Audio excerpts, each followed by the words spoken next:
lo propio de hipertensión. No le va a enseñar cómo se origina, cómo ocurre. Ella lo va a preguntar. Yo le dije que estudiaron para el día de hoy. ¿Qué estudiaron? Leímos. Ella trae esta evaluación. ¿Ok? No hacemos nada con presentarnos sin evaluar. Pero ella le va a dar los recursos para que puedan responder esa evaluación. ¿Ok? Lo dejo con Mariana. Expriman la información, porque si no, ella no va a imprimir a ustedes. Bueno, buenos días. De verdad que para mí es un placer y un gusto estar aquí con ustedes. No suelo dar clases, porque esto no lo suelo hacer. Digamos que me puedo estar iniciando en esto de dar clases y compartir lo que se sabe, pero las cosas son mejores cuando se comparten, ¿no?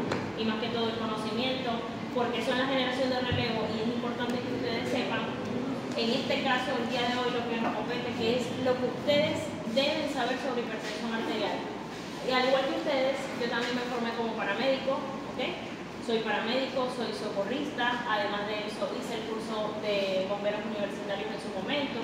También me gradué de médico en el año 2021, hice mi rural y posterior a la rural ingresé al hospital universitario como residente de posgrado y ahora actualmente ya estoy en el último año de posgrado de medicina interna.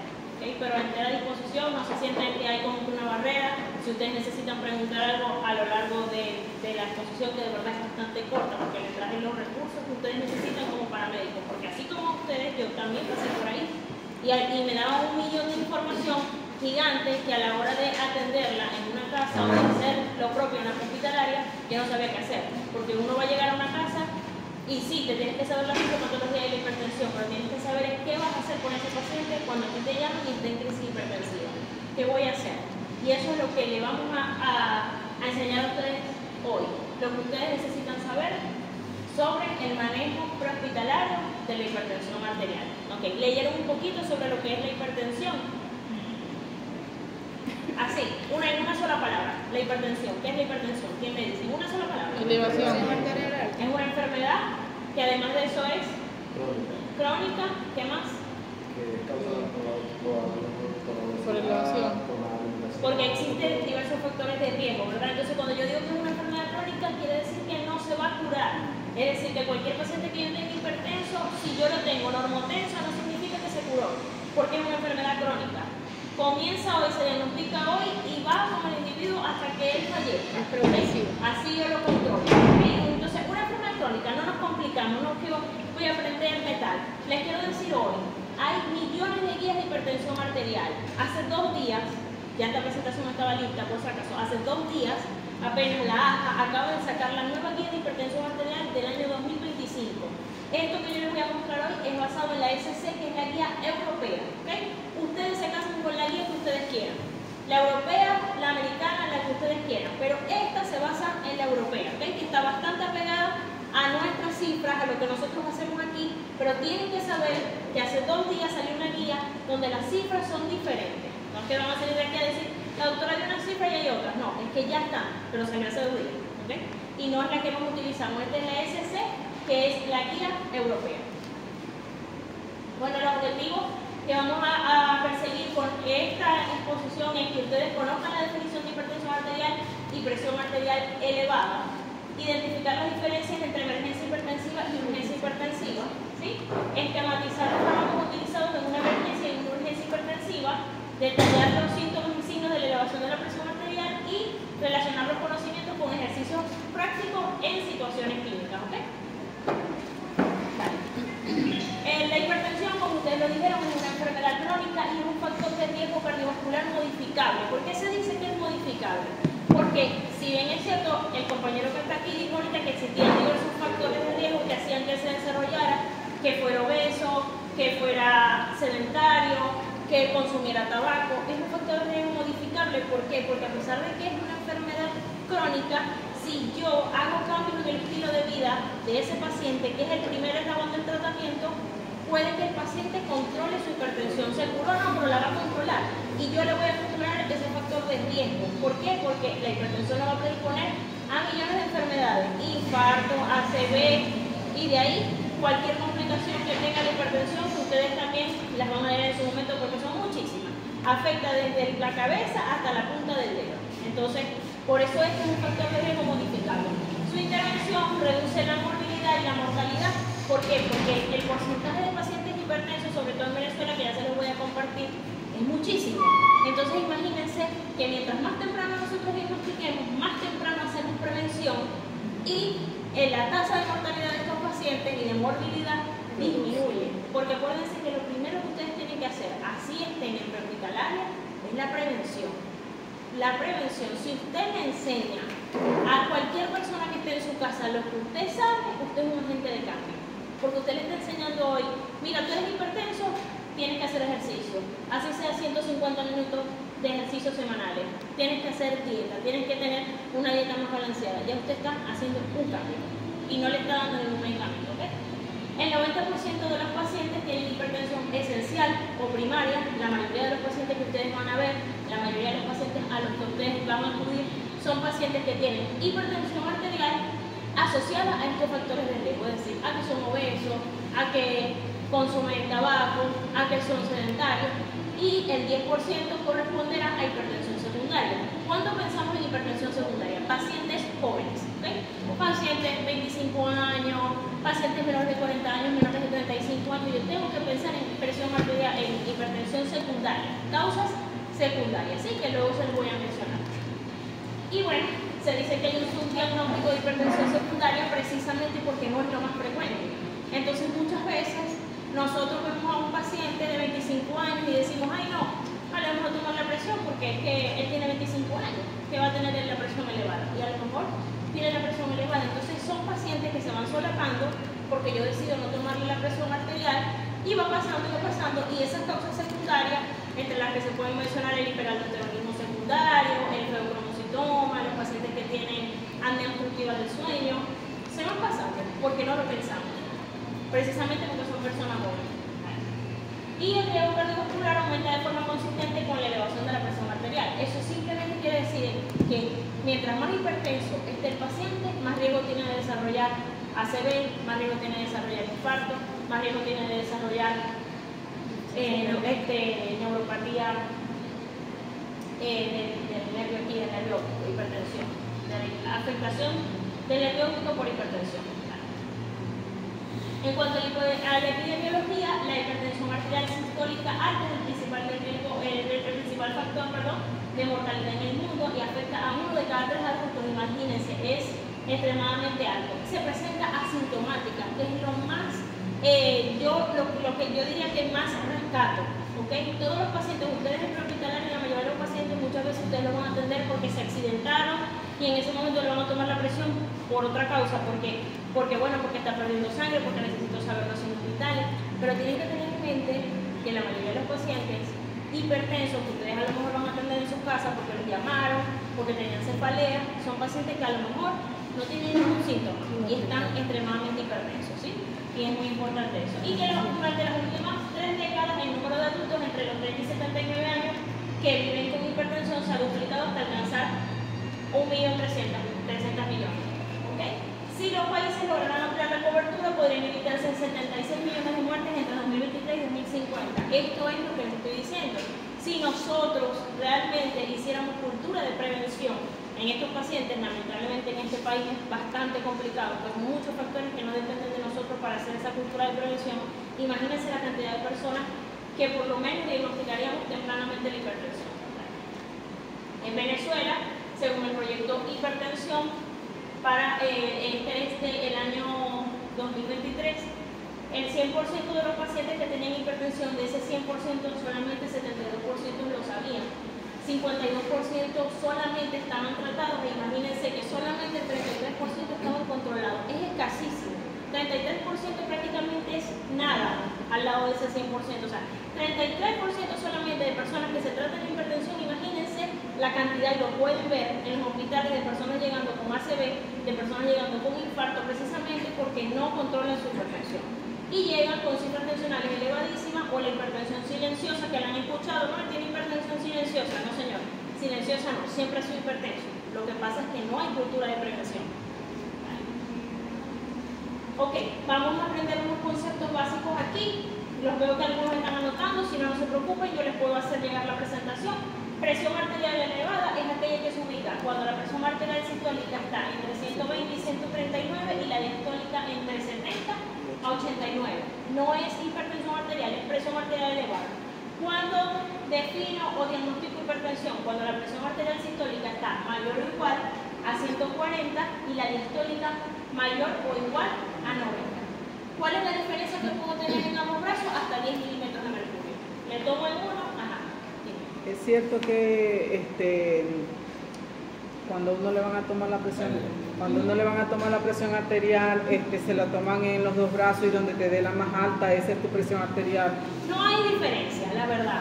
La diferencia son más de 10 milímetros de mercurio que a mí me deben llamar la atención. O sea, si son más de 10, a mí me debe llamar la atención. Algo está pasando y debo pensar en otra cosa. Pero es indistinto. O sea, si yo te la tomo aquí y a lo mejor tiene un poquito más que aquella, yo puedo tomar la alta porque quiero tomar esta, pero no es una diferencia de que tiene que ser ese brazo. O sea, no necesariamente tiene que ser el derecho, no necesariamente tiene que ser el izquierdo. No. Si yo tengo una diferencia de presiones que está entre el rango de los 10 milímetros de mercurio, eso está. Y preferiblemente si tenemos, bueno, cuando un paciente es crítico y está hospitalizado y no se puede levantar de la cama, pues se le toma acostado, pero preferiblemente se toma sentado o acostado. Ya les voy a enseñar eso, ahí les traigo el material. Es más, yo les iba a decir a ustedes que me dijeran ustedes cómo tomaban la presión, que me mostraran, a ver cómo lo estaban haciendo, pero... No, en realidad aquí no nos han enseñado a usar ese tensiómetro. Yo les traje no se toma la recursos. tensión con ese tensiómetro. ¿Se lo han enseñado? A nosotros no nos han enseñado. No les han enseñado. Déjame este contexto. El grupo, ¿verdad?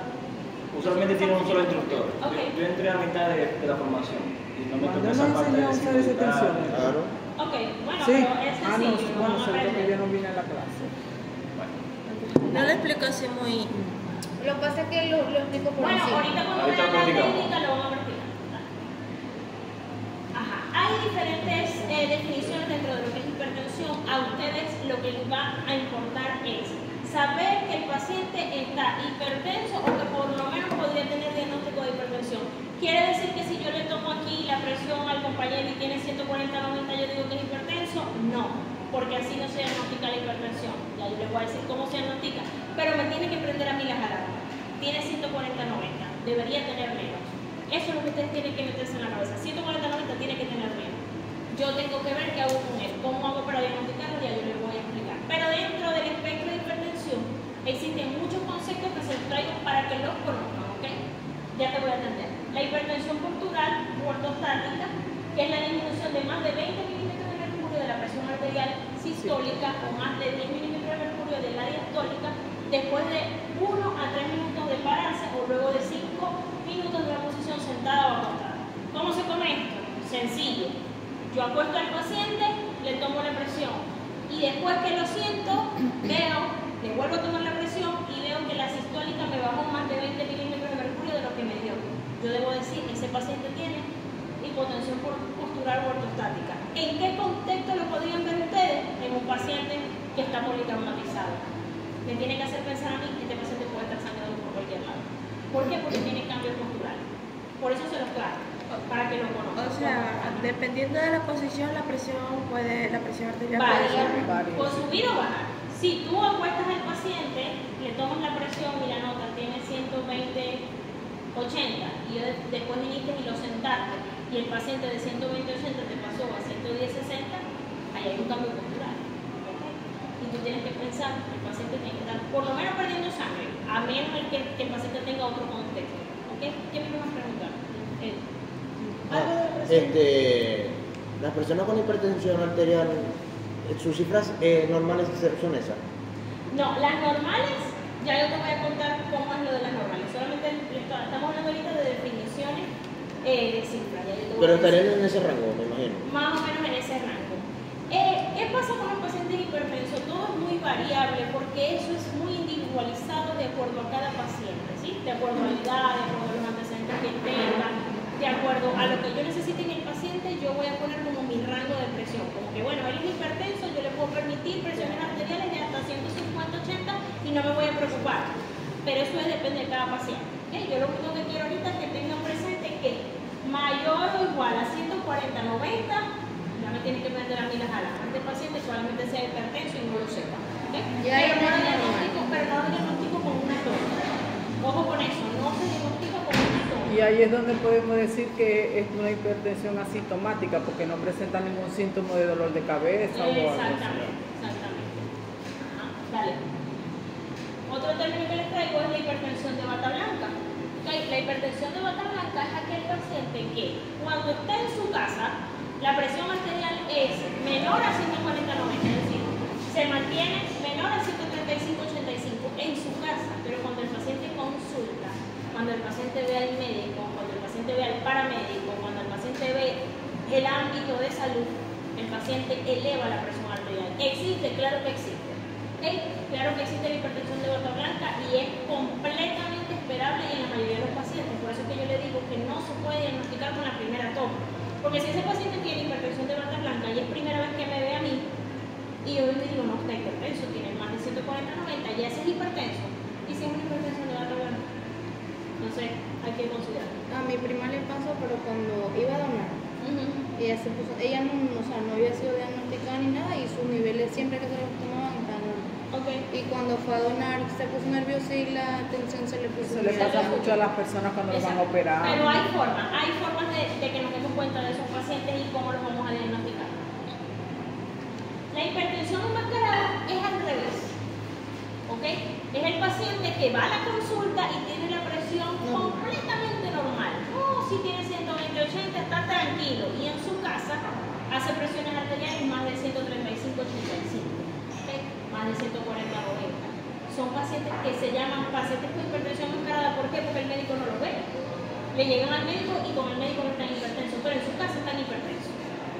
Entonces, tantos escenarios que nos pueden mostrar la hipertensión que se los traigo hoy, porque ustedes los llaman y ustedes muchas veces está el paramédico que sale a la escena de la calle, los accidentes, pero está el paramédico que va a una casa y tú tienes que tomar la presión y tú eres la mano derecha del médico que le vas a decir, doctor, está hipertenso, tiene más de 140/90, vamos a ponerle lo, vamos a ver qué está pasando. Por eso también les traigo los dos conceptos. ¿Vale? La medición ambulatoria de la presión arterial, les voy a hablar de esto para que lo conozcan. La medición ambulatoria de la presión arterial, que lo conocemos como un mapa, es un aparato que a lo mejor ya ustedes han visto que se le coloca al paciente durante 24 horas y ese aparato hace mediciones fuera del consultorio, es decir, toma la presión cada media hora durante la noche y cada 15 minutos durante el día.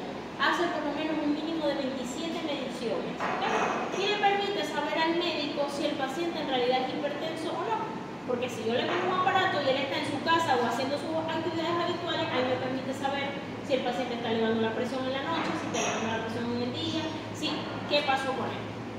Por eso es que yo no diagnostico la hipertensión con una sola toma. Necesito utilizar estos dispositivos que me ayudan y son los recursos que me permiten saber que el paciente es hipertenso, ¿sí? Porque si yo me dejo llevar con una sola toma, puede que el paciente tenga hipertensión enmascarada o que tenga hipertensión de bata blanca, ¿sí? Ese mapa es lo que le llaman el Holter. No, el Holter es diferente. El Holter lo que hace es que evalúa el ritmo del corazón. Porque el corazón, como ustedes me imagino que más avanzado en su curso, el corazón tiene un sistema eléctrico, como si vieran unos cables tal cual cuando yo apago la luz. El corazón tiene un sistema eléctrico que funciona él solito. Ese sistema eléctrico se puede estudiar y ese sistema eléctrico se estudia a través del cuerpo. Es la misma, digamos que la misma premisa, es un aparato que se le colocan los electrodos al paciente, pero evalúan cosas distintas. Un aparato evalúa cosas distintas. Y la medición de la presión arterial en la casa, que es el AMPA. Eso sí lo pueden hacer ustedes y por eso sí lo traen. ¿Qué pasa si ustedes le toman la presión a un paciente que tiene 140/90 y él te pregunta, doctor, ¿cómo hago para saber si soy hipertenso? No tengo para costear el mapa, que me cuesta $20. Usted le dice, señor, se va a hacer un control ambulatorio de la presión arterial. El propio paciente. ¿Qué va a necesitar ese paciente? Un tensiómetro en su casa, que puede ser digital, una persona que le tome la presión arterial. ¿Y qué indicación le va a dar usted? Señor, se va a tomar la presión 2 veces al día, 8 de la mañana y 4 de la tarde. Y lo va a registrar durante al menos 3 días, máximo una semana, preferiblemente una semana. Usted le va a hacer diagnóstico diagnóstico de hipertensión? No. Usted le va a decir, usted va a ir con ese registro de presión arterial al ambulatorio más cercano, para que sea el médico el que le diga si usted es hipertenso o no. ¿Por qué? Porque con esas mediciones uno saca una media, que no se las estoy trayendo a ustedes porque no es tema de ustedes para que se confundan con eso. Uno saca una media y uno sabe si el paciente es hipertenso o no. Pero ya ustedes están haciendo ¿qué? Prevención. Ustedes están haciendo agentes de cambio, están diciéndole a la persona, tienes que hacerlo, tienes que controlarte, tú lo puedes hacer. La principal de las enfermedades es que los pacientes se empoderen de su enfermedad. Que los pacientes sepan que si ellos son hipertensos, son capaces de controlar su enfermedad. Ellos mismos pueden tomarse la presión arterial, ellos mismos pueden hacer su registro y de alguna manera ayudarse con su enfermedad. Entonces, a veces la limitante es económica, pero a veces la limitante está en el paciente. Porque incluso el paciente puede ir a un ambulatorio y el ambulatorio le toma la presión, anóteme aquí cuánto tengo. Y está, por una semana, ¿ok? Ajá, en la consulta, esto se lo coloqué en la consulta, pero en realidad traje el ámbito prehospitalario. Esto de la consulta lo trae la guía, no me voy a detener con eso, yo se las paso. Y lo que explica es cómo tomamos la presión arterial en la consulta. Sin embargo, le puse dos notas y es difícil de diagnosticar hipertensión, ¿okay? Para ustedes en el ámbito prehospitalario. Difícil diagnosticar hipertensión, porque ustedes generalmente ven al paciente una sola vez. Lo entregan en el hospital y ya está. ¿Qué me va a hacer a mí hacer un diagnóstico de hipertensión? Inmediatamente en el paciente, con una sola toma, que él tenga cifras de 180 a 110. Apréndanse ese número. 180 a 110. Ya estoy en emergencia hipertensiva. 180 a 110. Llego, le tomo la presión al paciente. En dos ocasiones el paciente tiene 180 a 110. Tengan por seguro que somos pacientes hipertensos y que está en una crisis hipertensiva. ¿Sí o sí? Sí o sí. 180 a 110, crisis hipertensiva y el paciente hipertenso. O sea, yo una vez tomé una atención a una señora y la tenía por ahí de 180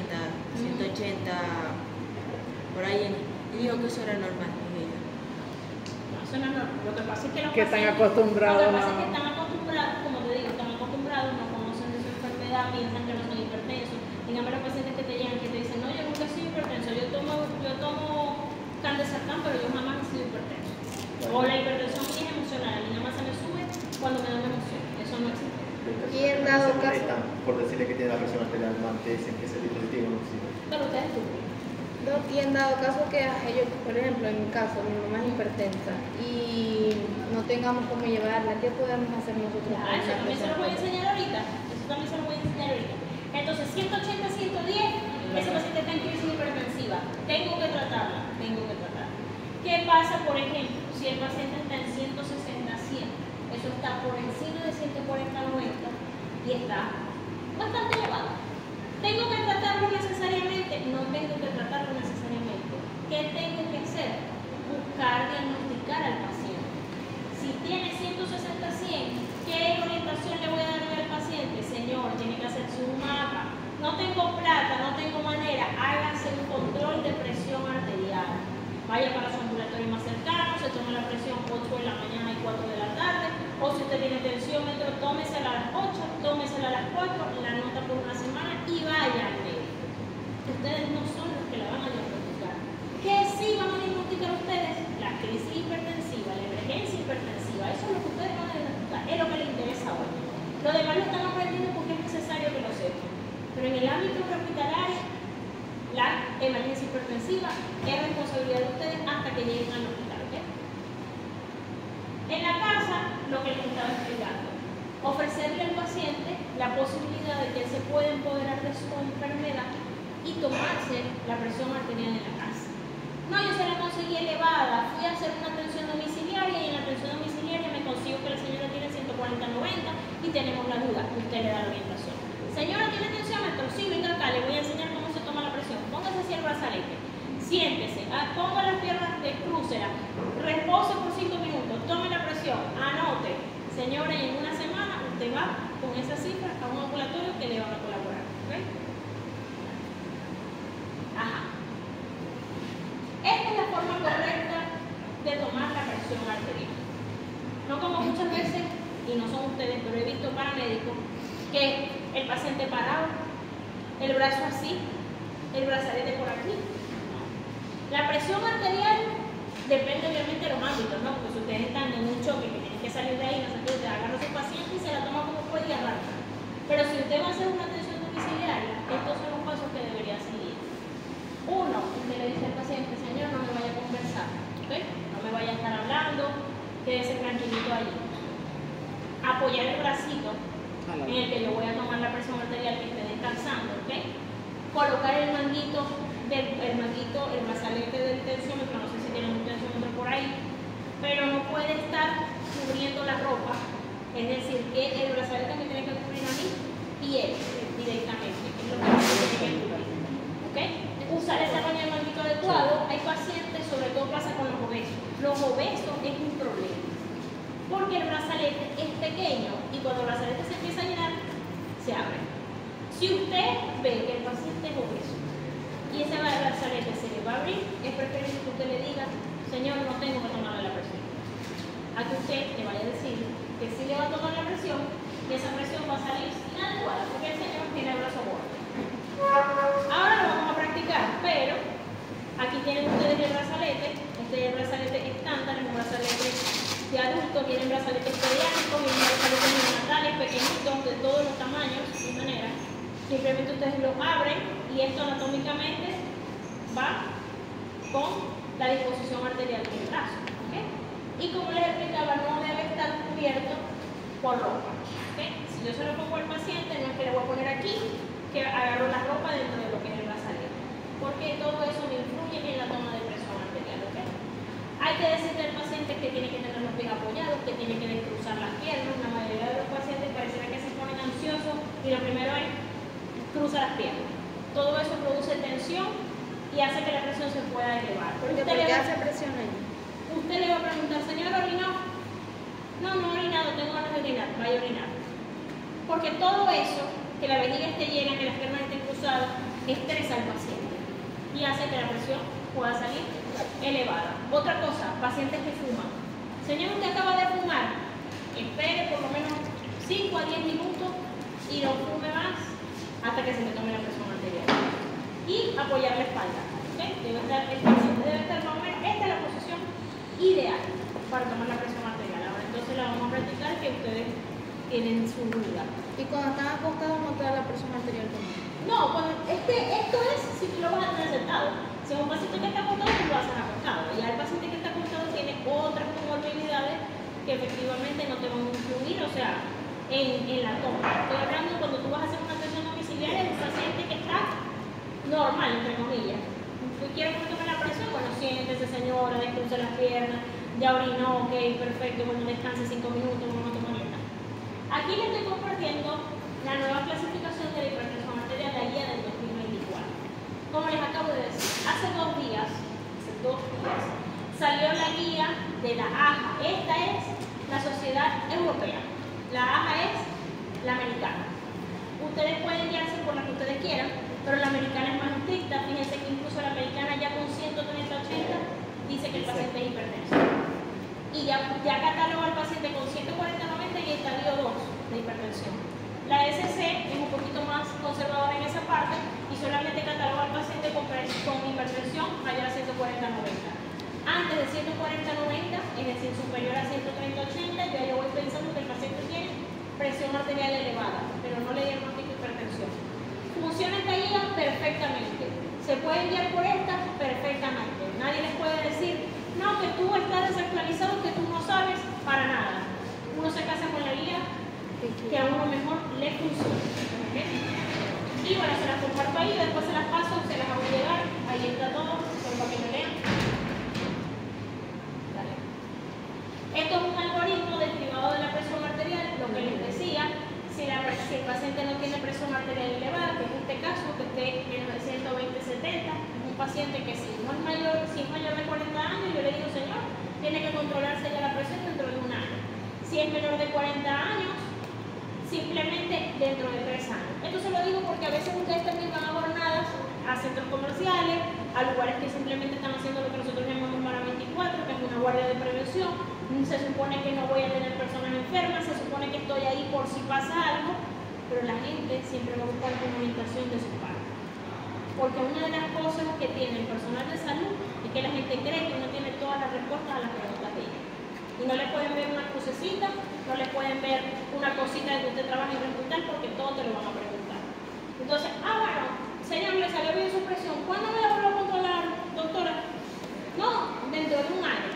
La mayoría son mayores de 40 años. Si es un muchacho joven, no, en 3 años. Y ya. Si la presión arterial está elevada, es decir, que está mayor a 120/80, está entre 130/80, usted le dice que debe de hacer controles, ¿ok? De esa presión.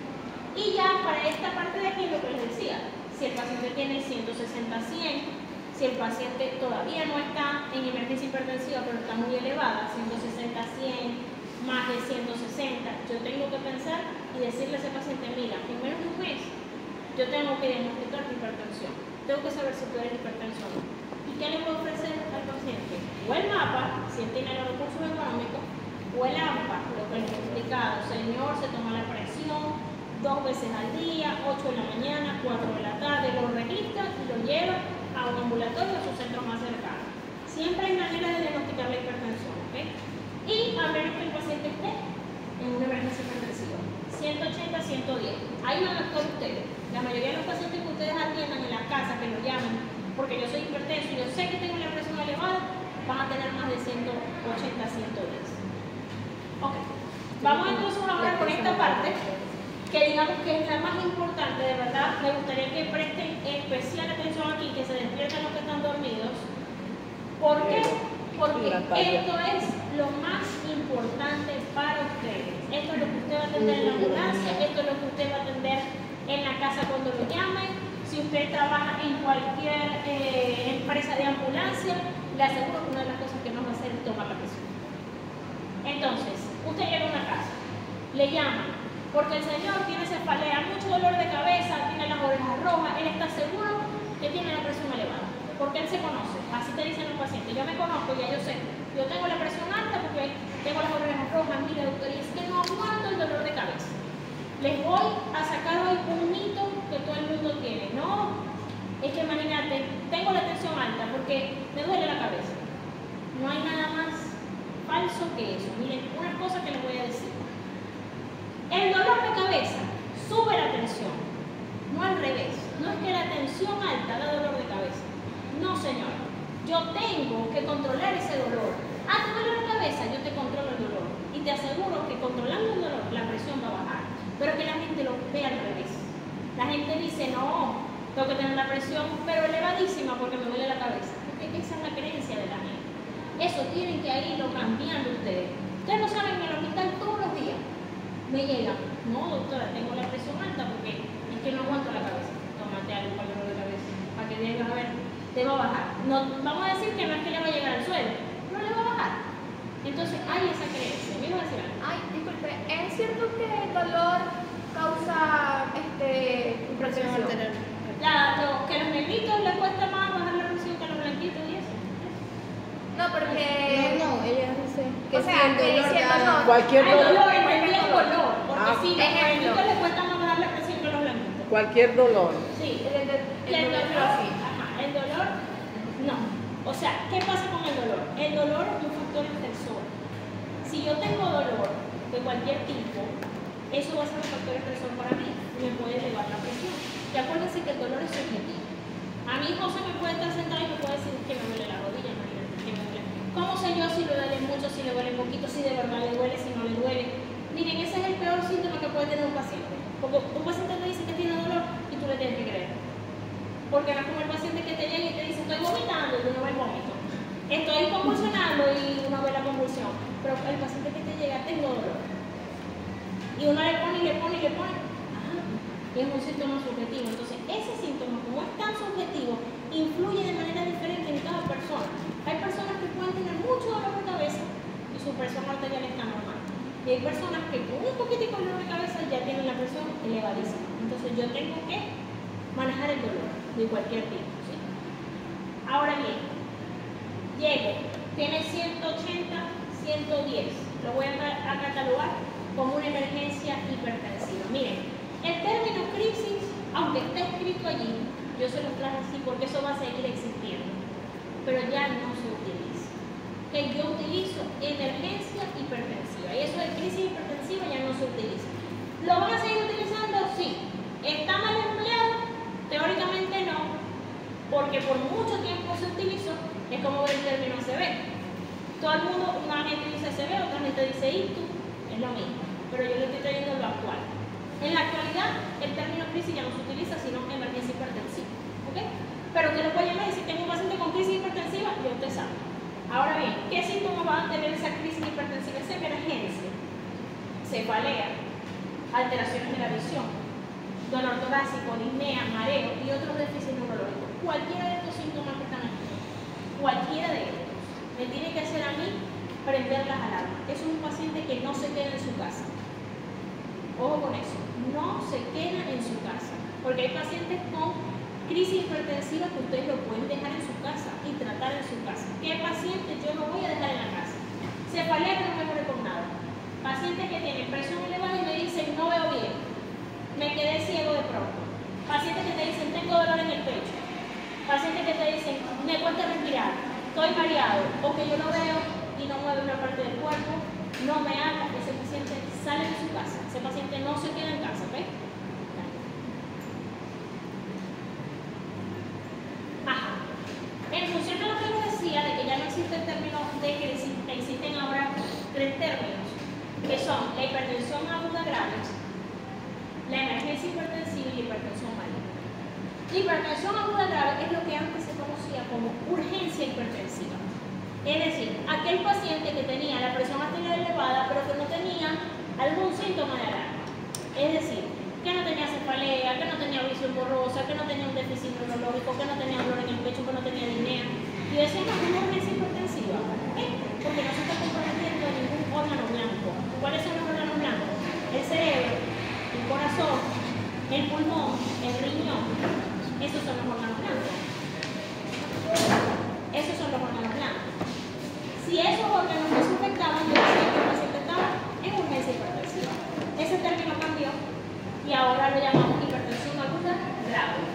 Son pacientes con elevación grave de la presión arterial que no tienen evidencia de daño a órgano blanco. Es decir, les voy a dar un ejemplo. Llegan a la casa del paciente, tiene más de 180, 110, pero el paciente está tranquilo. El paciente está conversando con ustedes. El paciente está de lo más relajado. Eso es un paciente que está en una hipertensión aguda grave. ¿Lo tengo que tratar? Claro que sí. ¿Lo voy a sacar de su casa? Probablemente no. ¿Por qué? Porque no tiene ningún síntoma que me haga sacarlo de su casa. ¿Okay? Emergencia hipertensiva. Elevación de la presión arterial que si se mantiene durante horas puede generar daño agudo a órgano blanco. Ese paciente que ustedes atendieron, que estaba en lo que era urgencia hipertensiva, que ahora es hipertensión aguda grave, le colocan su medicación, no mejora y ahora empieza a presentar síntomas. Tengo que sacarlo. Que no se queda, sino que es una emergencia hipertensiva, lo tengo que sacar porque tiene dolor en el pecho, porque tiene disnea, tiene que salir. Y la hipertensión maligna, que es una condición fisiopatológica ya distinta, donde esta presión arterial elevada produce retinopatía hipertensiva, que es lo que le hablaba inicialmente, ¿ok? Y que es un paciente que puede perder la visión, es un paciente que puede tener alteración del estado de conciencia, es un paciente que puede estar estuporoso. Buenas. Voy a pasar un poquito por aquí.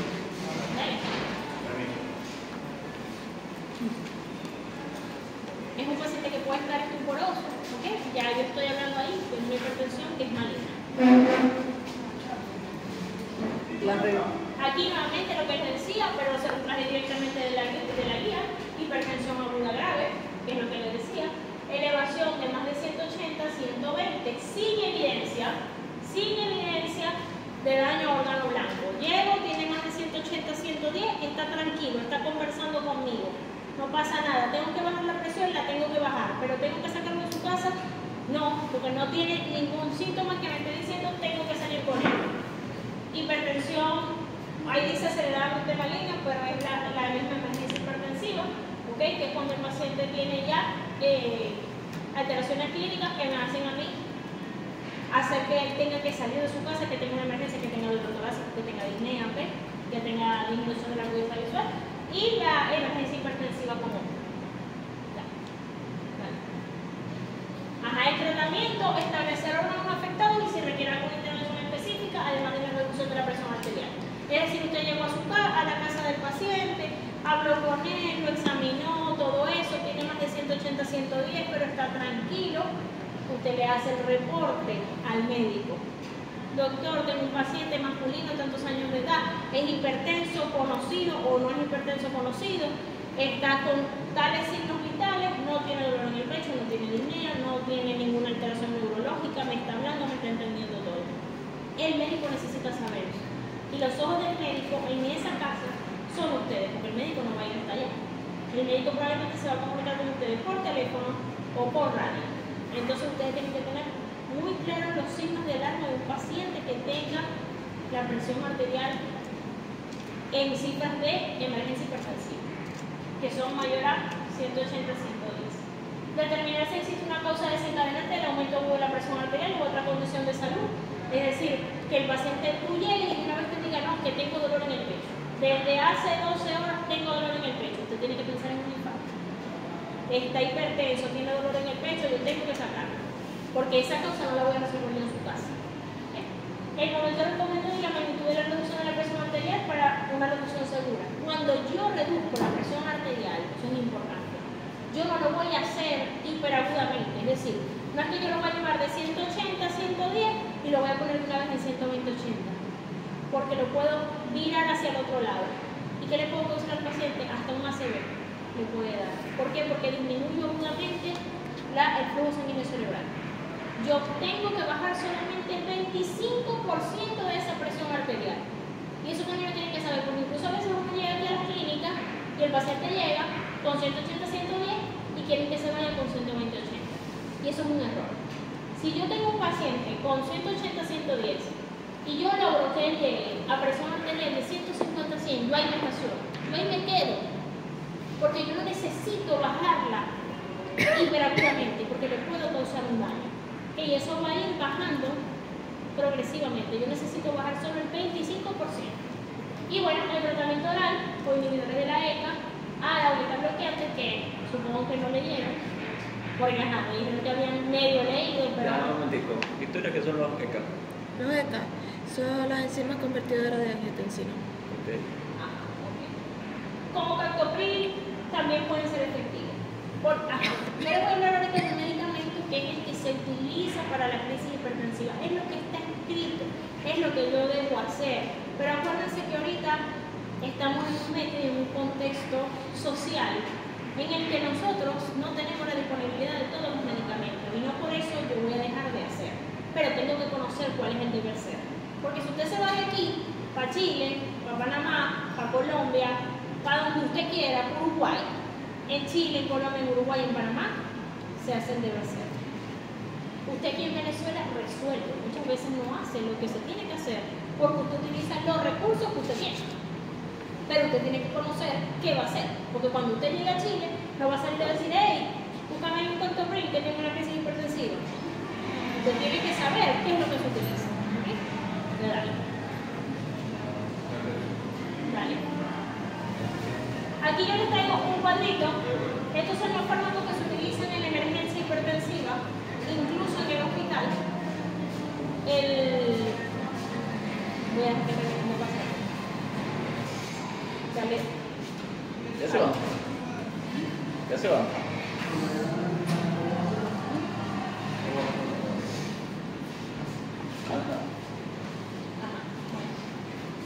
El fármaco de elección para la crisis hipertensiva es el labetalol, que es un beta bloqueante. Disponible en el país, difícil de encontrar. ¿Se consigue? Claro que sí se consigue. ¿Lo van a utilizar ustedes como paramédicos? No. ¿Lo van a utilizar en una casa?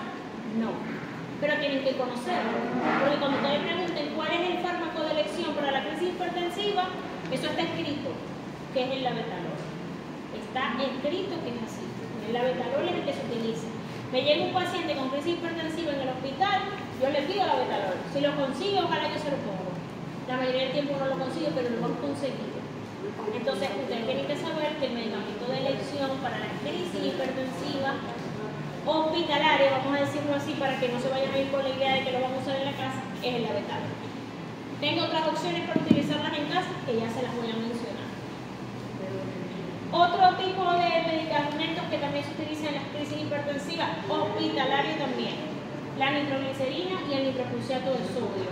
Son medicamentos que se utilizan en el hospital. ¿Por qué se utilizan en el hospital? Porque necesito pasarlos por vía central. Eso no lo voy a usar yo en la casa nunca.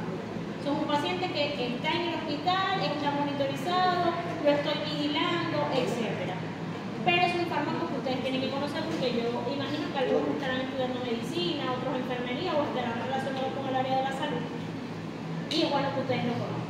¿Okay? Que existen otras alternativas fuera del labetalol, que son la nitroglicerina y el nitroprusiato, que tiene sus indicaciones específicas porque no a todos los pacientes con crisis hipertensiva yo les puedo poner nitroglicerina, no a todos los pacientes yo les puedo poner nitroprusiato y no a todos los pacientes les puedo poner labetalol. Entonces todo es individualizado. Ahora bien, ¿qué pasa? Ustedes llegan a una atención domiciliaria y les traje esto porque es importante. Y resulta que el paciente tiene clínica de ACV. ¿Alguno conoce la clínica del ACV? Así, o sea, que ustedes vean, este paciente tiene un ACV. Hay muchas mnemotecnias sencillas, fáciles. Eso según los, mitad del cuerpo dormido, ¿qué más? El habla, cuando se habla arrastrado, si se le cae el párpado, parte de la comisura del labio. Bueno, van a buscar la mnemotecnia FAS. Por ahí, para que la busquen. Es muy fácil. F de face, le mira la cara al paciente, el paciente tiene desviación. A de arm, le manda que levante los brazos y no los levanta. O los levanta. O los levanta con alguna diferencia. Bueno. Y el resto es muy fácil. Hay no solamente FAS, hay muchas escalas rápidas para identificación. ¿Qué pasa? A usted lo pueden llamar. Y el familiar te va a decir, ay doctora, yo no sé qué tiene, me dejó de hablar. No habla, no dice nada, él estaba normal, estaba comiendo, estaba durmiendo, lo llamé, ya no me habla, ya no me mira, parece que no estuviera en este mundo. Usted tiene que sopesar de una ACV. Ay, ¿qué pasa? Lo primero que usted va a hacer es ver cómo tiene la presión arterial. ¿La va a bajar? No la va a bajar. ¿Por qué? Porque usted no sabe si es hemorrágico o si es isquémico. Y usted no le va a causar un daño al paciente. Porque lo primero es no hacer daño. Pero ¿qué pasa? Si usted llega y usted consigue que la presión arterial está por encima de 185, 110, usted dice, me quedo. Porque esto está escrito. Esto se lo voy a dejar yo para que ustedes lo tengan como chuletica. ¿Ok? Esto está escrito. Ustedes ven un paciente con ACV, tiene mayor de 185, 110, usted lo deja quieto. Por eso se los traje.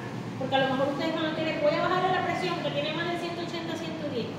Dejo al paciente tranquilo, porque yo no sé si es un hemorrágico, yo no sé si es un isquémico. Después que yo esté segura si es hemorrágico o si es isquémico, depende cuánto tenga de presión, yo lo bajo. Ojo, ustedes pueden llegar y el paciente puede tener hasta 220, 120. Usted lo puede reducir, si sabe si el paciente sangró o fue un isquémico. Si usted no sabe, no lo baje, no se asuste con esa presión así. 220, usted lo deja quieto. Lo monta en su ambulancia, le monta sus 2 vías, no le pone solución, ¿ok? Lo monitoriza, está pendiente, anota las cifras de tensión y lo entrega en el hospital. Aquí está. No le va a dar aspirina, no le va a dar clopidogrel, no le va a dar para la presión arterial, usted lo deja quieto. Y el motivo, ¿cuál va a ser? Que usted no sabe si ese paciente sangró o fue una isquemia. Nadie lo puede juzgar por eso. Nadie le puede decir que usted fue un irresponsable, no le puso para la presión arterial. No, usted fue responsable. Responsable. ¿Por qué? Porque si tú no sabes qué pasó aquí arriba, déjalo quieto.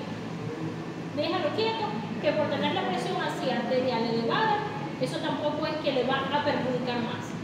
Lo puedo perjudicar más bien si yo le doy un tratamiento hipertensivo, le bajo la presión, más del 25% que lo tenga y bajo el flujo sanguíneo cerebral. Y ahí sí pongo la tortuga. Entonces a veces menos es más para el paciente. Y por eso le traje estas cifras, porque puede pasar. Que ustedes lleguen, tiene clínica de ACV, ay, bueno, tienes más de 100, 110, pastillas. No. Usted se queda quieto. Vámonos. Lo monta en la ambulancia y se va. ¿Ok? Ajá. Ahora les voy a traer las opciones en prehospitalaria. ¿Ok? Las opciones que ustedes tienen para ofrecerle al paciente. Miren, el paciente hipertenso, dicen las guías, dicen los libros, dicen los profesores, lo dice todo el mundo, es un paciente solitario, porque hay millones de medicamentos para el paciente hipertenso. Lo que no le funciona a uno, le funciona al otro, lo que le funciona al uno, no le funciona al otro, yo lo puedo combinar, puedo utilizar dosis máxima de uno, combinarlo con otro, hasta que el paciente controle. Entonces un paciente solitario, pero es una enfermedad y yo tengo que tener paciencia. No puedo pensar que yo le voy a dar este medicamento y ya se me va a bajar y ya va a quedar así. ¿Ok?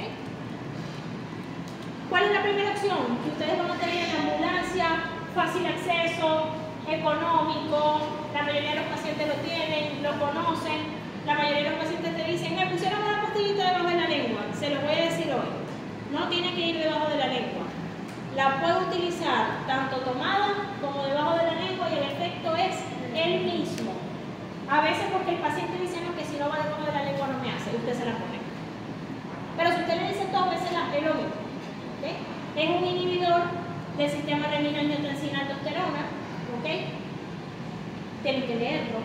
Como les dije, el objetivo de esta charla no era hoy que nosotros nos adentráramos en el mecanismo de acción de los medicamentos, pero sí que ustedes conocieran que tiene igual efecto tanto vía oral como sublingual. La dosis máxima son 150 miligramos y no lo utilizo en el embarazo.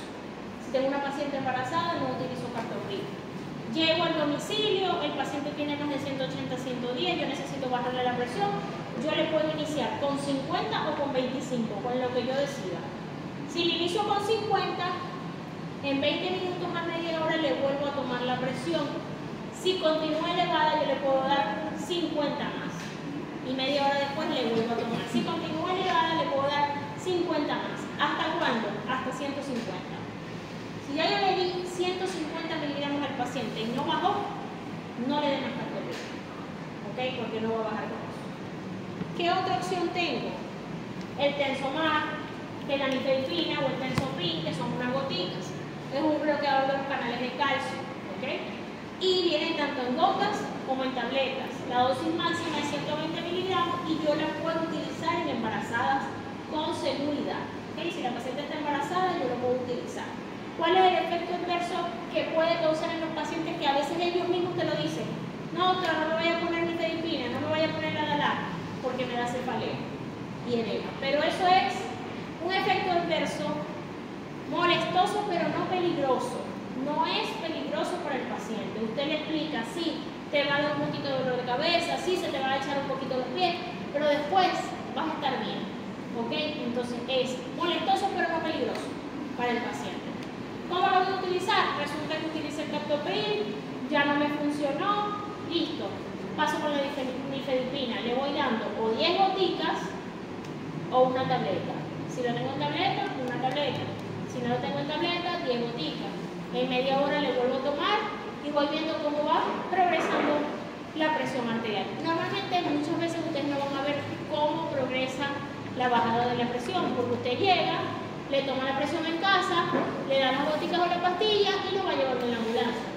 Cuando usted llega al hospital, ya es el médico el que se encarga, pero es importante que usted le diga, le di tanto de captopril o le di tanto de nifedipina, le hice tantas dosis, o ya le hice dosis máxima de captopril, doctora. Ya no tenía más nada que ponerle porque no tenía nifedipina. ¿Okay? Puedo comenzar con nifedipina, puedo comenzar con captopril, con lo que yo quiera. ¿Qué pasa con los pacientes que ninguna de las dos me funciona? Voy a tener clonidina.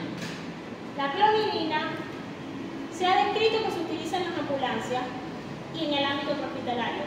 No me gusta, ¿ok? Porque es un medicamento que se debería colocar monitorizado en el paciente, porque es dosis y respuesta. Yo le pongo 2 cc de clonidina al paciente y eso me lo puede tirar al suelo de una vez. Entonces imagínense que ustedes en un domicilio le pasen 2 cc y el paciente de una hipertensión le mandan una hipotensión. Y a veces es preferible lo alto, traerlo, o sea, bajar lo que está alto que subir lo que está bajo. A veces, después, a veces la clonidina viene en una ampollita de 1 cc y pasan esa ampollita y prácticamente en bolo prácticamente, y el paciente templado ahí.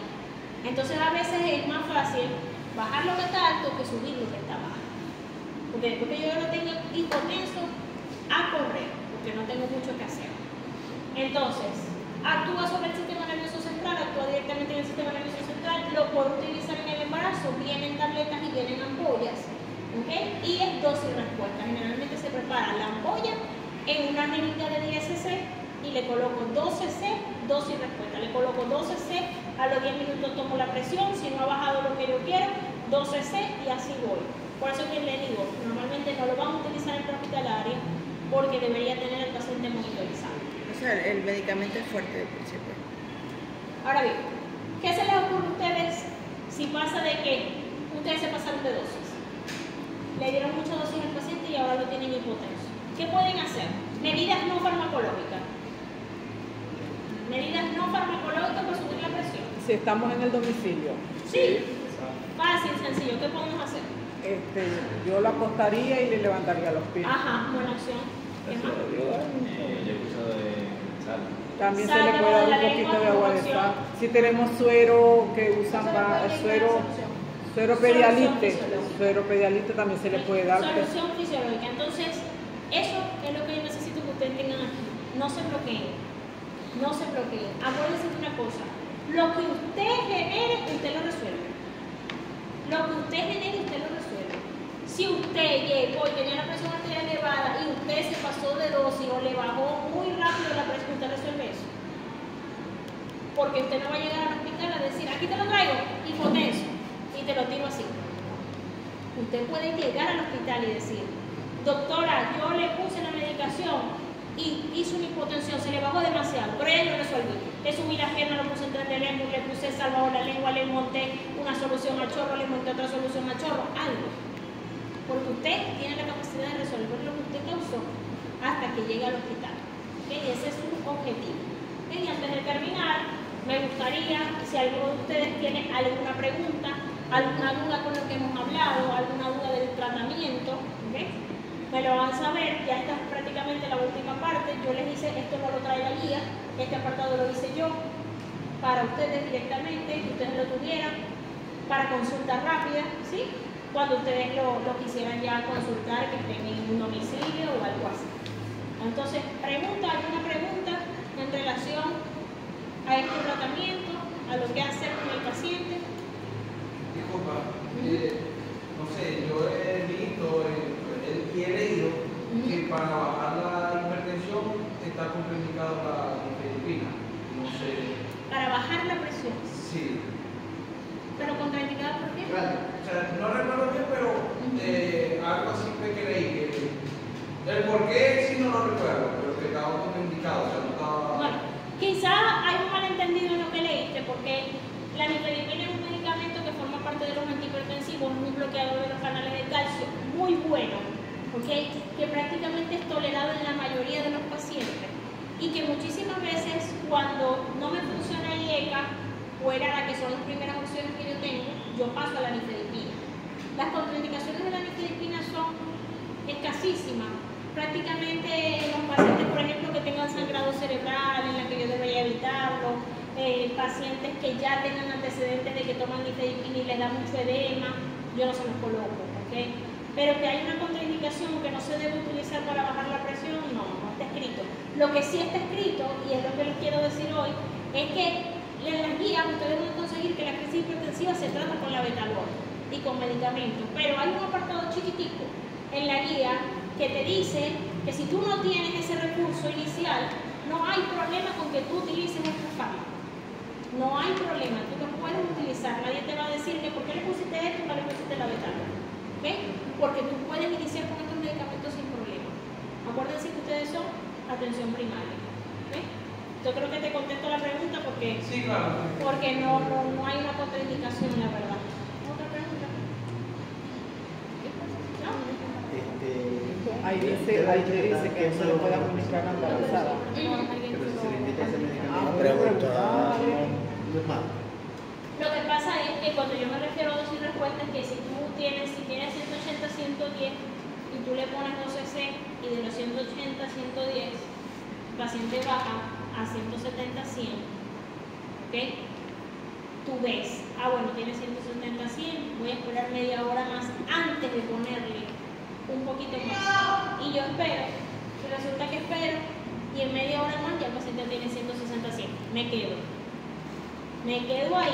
O sea, pero si yo espero media hora y el paciente sigue en 170, 100 y yo necesito bajarla más, eso normalmente ustedes no van a tener la orientación del médico, porque acuérdense que ustedes todos se lo reportan a un médico y el médico es el que te va a ir diciendo, bájasela más, espérate, no, déjalo así, espera, déjalo con esa presión. Esas decisiones no las van a tomar ustedes. En relación a hasta cuándo lo voy a llevar yo, no lo van a tomar ustedes. Ustedes solamente le van a reportar al médico, tiene 180, 110, doctor, y le puse 2 cc de clonidina. Bueno, vamos a esperar. Usted lo llama. Doctor, si tiene 170, 100, el doctor le puede decir, puede hacer un cc más. Usted va a ir haciendo lo que el médico le diga. ¿Okay? Para que quede claro, la preparación de clonidina es la ampollita diluida en 10 cc. ¿En 10 Okay. cc de qué? De solución. 10 cc de solución. Y el doctor le dice, pásale un cc de la inyectadora. ¿Okay? Exacto. No es que te va a decir un cc y va a agarrar el cc de la ampolla, lo que acabamos de decir, y se va a pasar. No. Es diluirle en de la solución. preparación que ya tenemos Sí. lista. Y usted mantiene esa inyectadora ahí al lado. Bueno, aplicarle un cc más. Se lo aplica ahí. Pasa el tiempo, revalora y se toma Y decisión. se va tomando decisión, no se lo pase más. Y voy a botar, lo voy a preparar, si usted la bota. La bota, así, tal cual. Porque no le va a pasar la jeringa completa de clonidina. Eso no ocurre. Porque puede bajar muy rápidamente la presión. Bueno, y ya vamos con las conclusiones. Entonces, el número de personas con presión arterial elevada o hipertensión está aumentando en el mundo. Lo que les comentaba, la trayectoria del control de la presión arterial parece estar empeorando en América del Norte, en algunos países europeos y en otros países del mundo. Es decir, a veces parece que a pesar de que ahora tenemos más recursos y tensión que podemos comprar nosotros mismos, a veces que la gente se toma menos la presión.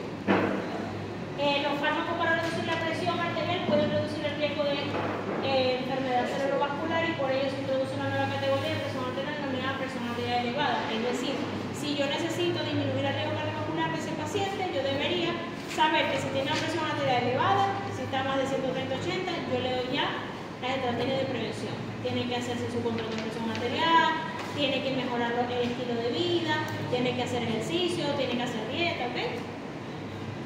Y bueno, las tasas de diagnóstico, tratamiento y control de la hipertensión siguen siendo subóptimas debido a la mala implementación de pautas basadas en evidencia y la práctica clínica en el mundo real. Y el objetivo de la presión arterial durante el tratamiento es 120, 129, 70, 79. Para todos los adultos, siempre que el tratamiento sea bien tolerado. Es decir, los pacientes hipertensos, ¿qué cifra de presión arterial deberían tener? 120, 80. Si yo tengo un paciente hipertenso que no tiene 120, 80, ¿tengo que salir corriendo? No. Él puede tener 130, 80, él puede tener incluso sus 140, 90. Eso es individualizado, de acuerdo a cada paciente, a la edad, a los años que tenga siendo hipertenso, a la cantidad de medicamentos que tomen, ¿ok? Pero ustedes tienen que saber que la presión óptima son 120, 80. ¿Okay? Y bueno, por último les comparto esta frase de María Rosaleta Pérez, es una psiquiatra muy famosa, me encantan sus frases, sus libros son muy buenos. Tiene buenos podcasts, buenos videos que ustedes pueden utilizar como recurso para aprender otras cosas diferentes a la medicina. Y es que, aunque tu mente te insista en lo negativo del entorno, recuerda de tu fortaleza y tu capacidad de superación. Entonces, cada vez que ustedes quieran dejarse llevar por las cosas externas o porque no me están saliendo las cosas bien, pareciera que todos los días llueve, pareciera que salgo y todo se me hace más difícil, acuérdense por qué comenzaron y la capacidad que ustedes tienen de superarse hasta el momento. ¿Okay? Y bueno, muchas gracias.